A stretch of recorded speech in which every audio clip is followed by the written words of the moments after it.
कभी ऐसा लगा है कि पैसे से जुड़े फैसले मतलब कभी खुशी में, कभी टेंशन में या डर में लिए जाते हैं और कभी बिल्कुल ठंडे दिमाग से, जैसे तनाव में कुछ भी ऑनलाइन खरीद लिया या फिर डर के मारे कोई अच्छा इन्वेस्टमेंट का मौका छोड़ दिया। तो सवाल ये है कि हमारे पैसों के फैसलों को चला कौन रहा है, हमारी भावनाएं या हमारा लॉजिक? हाँ, ये बहुत दिलचस्प सवाल है और आज हम इसी की गहराई में उतरेंगे।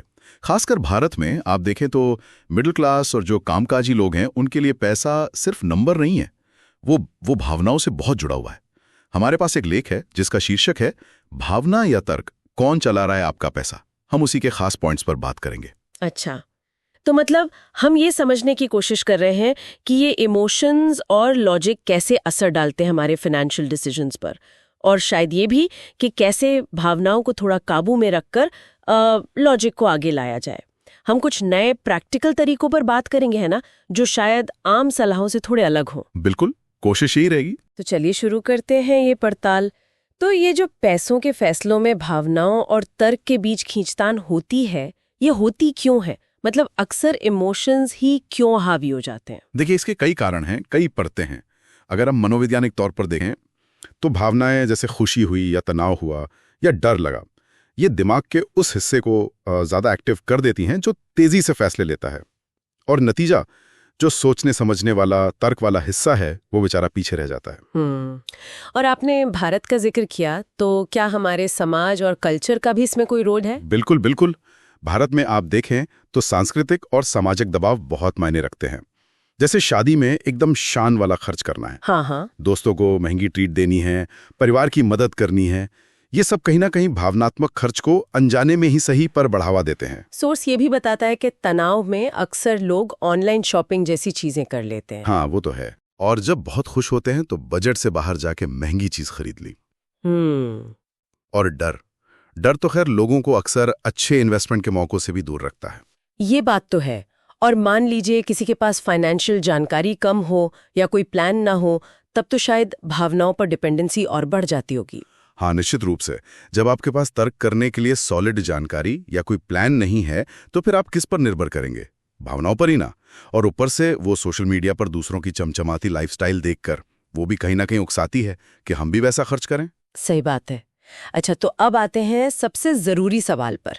इन भावनाओं के असर को कम कैसे करें, लॉजिक को कैसे आगे लाएं? सोर्स में कुछ तरीके बताए गए हैं जो नॉर्मल बजट बनाने या सिर्फ पॉजिटिव सोचो टाइप सलाहों से अलग है। हाँ बिल्कुल, सोर्स में करीब 10 तरीके हैं। उनमें से कुछ जो मुख्य और काफी कारगर लग रहे हैं। पहला है इमोशनल ट्रिगर डिटेक्टर बनाना। अच्छा, वो कैसे? मतलब एक डायरी जैसी रखें और नोट करें कि कब और क्यों आपने कोई भावनात्मक खर्च किया। क्या आप तनाव में थे, खुश थे? इन वजहों को यानी ट्रिगर्स को पहचानना और फिर उन्हें कंट्रोल करने की कोशिश करना। मतलब अपने पैटर्न को समझना, ये दिलचस्प है। और क्या है? दूसरा है 24 घंटे लॉजिक रूल। 24 घंटे? हाँ, कोई भी ऐसी चीज जो एकदम जरूरी नहीं है, उसे खरीदने का मन करे तो कम से कम 24 घंटे रुकिए, सोचिए, खुद से पूछिए, क्या ये वाकई चाहिए? क्या ये मेरे लॉन्ग टर्म फाइनेंशियल गोल से मैच करता है? ये जो रुकने का टाइम है ना, ये भावनाओं को थोड़ा शांत करता है और तर्क को सोचने का मौका देता है। ये 24 घंटे वाला रोल सुनने में तो अच्छा है, लेकिन मान लीजिए कोई बड़ी सेल लगी हो, भारी डिस्काउंट हो और वो खत्म होने वाला हो, तब कैसे रुकेगा कोई? हाँ, ये एक प्रैक्टिकल सवाल है। यहीं पर तीसरा तरीका काम आ सकता है, लॉजिक बेस्ड गोल मैप। मतलब अपने फाइनेंशियल गोल्स जैसे घर लेना है, रिटायरमेंट के लिए बचाना है, बच्चों की पढ़ाई का खर्च, इनको बिल्कुल साफ साफ लिख लें। फिर हर बड़े खर्च को इन गोल्स के सामने रखकर देखें, क्या ये खर्च मुझे मेरे गोल के करीब ले जा रहा है या दूर?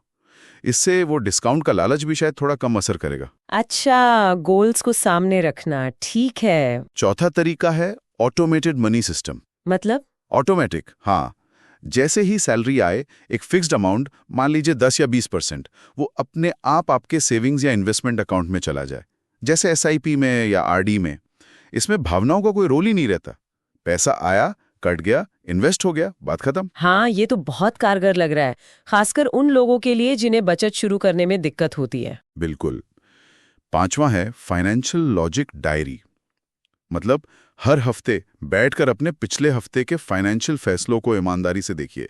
क्या वो भावना में लिए गए थे या सोच समझकर, तर्क से? ओके, खुद का आंकलन। हाँ। और छठा है लॉजिक नॉलेज डोज। मतलब हर हफ्ते थोड़ा टाइम निकालकर फाइनेंशियल न्यूज़ पढ़िए या कोई अच्छा सा पॉडकास्ट सुनिए इस विषय पर। जानकारी बढ़ने से तर्क अपने आप मजबूत होता है। इनके अलावा सोर्स में सोशल मीडिया से थोड़ा ब्रेक लेने की बात भी है, भावनात्मक खर्च की एक लिमिट तय करने की, किसी भरोसेमंद फाइनेंशियल मेंटोर या सलाहकार से बात करने की और छोटी छोटी रकम से निवेश की आदत डालने जैसे सुझाव भी हैं। ये तो सच में बहुत प्रैक्टिकल उपाय लग रहे हैं। अच्छा, क्या कुछ आम गलतियां भी हैं जो लोग अक्सर करते हैं भावनाओं में बहकर? हाँ, कई हैं। जैसे बिना सोचे समझे इमोशनल स्पेंडिंग करना, खासकर जब बहुत स्ट्रेस में हो या बहुत ज्यादा खुश हो। सामाजिक दबाव में आकर दिखावे के लिए खर्च करना। फाइनेंशियल जानकारी की कमी के कारण सिर्फ सुनी सुनाई बातों या अपनी फीलिंग्स पर भरोसा कर लेना। और एक बहुत आम गलती है डर की वजह से रिस्क लेने से बचना, जैसे इन्वेस्टमेंट करना ही नहीं, भले ही वो फायदेमंद हो सकता हो। और यहीं से एक जरूरी सवाल उठता है कि क्या ये गलतियां अनजाने में हमारे फाइनेंशियल फ्यूचर को नुकसान पहुंचा रही हैं? तो इसका मतलब क्या निकलता है फिर? मुझे लगता है मतलब साफ है, पैसा भावनाओं से चल रहा है या तर्क से। ये बात हमारी आर्थिक सेहत और तरक्की तय करने में बहुत बड़ा रोल निभाती है। तर्क शायद पैसे को बचाता है, बढ़ाता है, जबकि भावनाएं अगर काबू में न हो तो उसे बहा ले जा सकती हैं। बिल्कुल सही कहा। सबसे मुख्य बात यही है कि हम समझें कि हमारे फैसलों के पीछे है क्या, भावना या तर्क। और ये जो तरीके हमने डिस्कस किए, जैसे 24 घंटे रूल या अपने इमोशनल ट्रिगर्स को लिखना, ये छोटी शुरुआतें भी बड़ा फर्क ला सकती हैं। अगर हम इसे बड़े पिक्चर में देखें तो लॉन्ग टर्म फाइनेंशियल गोल्स हासिल करने के लिए सोच समझकर लॉजिक के आधार पर लिए गए फैसले ही सबसे अच्छा रास्ता है।